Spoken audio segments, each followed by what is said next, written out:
శ్రావ్యనందుల పెళ్లికి వెన్యూ చక్కగా డెకరేట్ చేయబడి ఉంటుంది. ఫ్లవర్ డెకరేషన్, మండపంలో అన్ని ఏర్పాట్లు చక్కగా పూర్తవుతాయి. అహల్య భయంగా గౌతమ్ని ఇలా అడుగుతూ ఉంటుంది. ఇందిరాగారి కోసం మీ నాన్నగారు చాలా వెయిట్ చేస్తున్నారు గౌతమ్ గారు అని అహల్య అంటుండగా అవును అన్నట్టు తల ఊపుతూ ఉంటాడు గౌతమ్. మరి ఇందిరాగారు రాకపోతే ఎలా? ఇప్పుడు ఏం చేద్దాం అనుకుంటున్నారు? మీ నాన్నగారు ఏం చేస్తారు అని అహల్య అడుగుతూ ఉండగా ఇంద్ర ఈ పెళ్ళికి వస్తున్నాడు అనగానే అహల్య షాక్ అవుతుంది. ఏంటి గౌతమ్ గారు అని తడబడుతున్న మాటలతో అడుగుతూ ఉంటుంది అహల్య.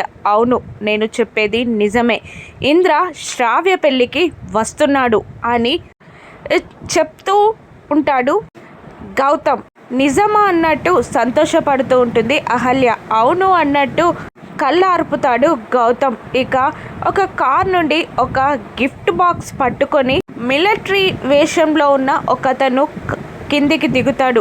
మిలిటరీ వేషంలో ఉన్న అతన్ని వెనకాల నుండి చూసిన బుజ్జిగాడు ఇంద్రమామయ్య వచ్చేశాడు, అందరికీ చెప్పాలి అని పరుగున వెళ్తూ ఉంటాడు. అసలు ఆ పెళ్ళికి వచ్చిన ఇంద్ర ఎవరు? గౌతమ్ చేసిన ఏర్పాట్లేంటి?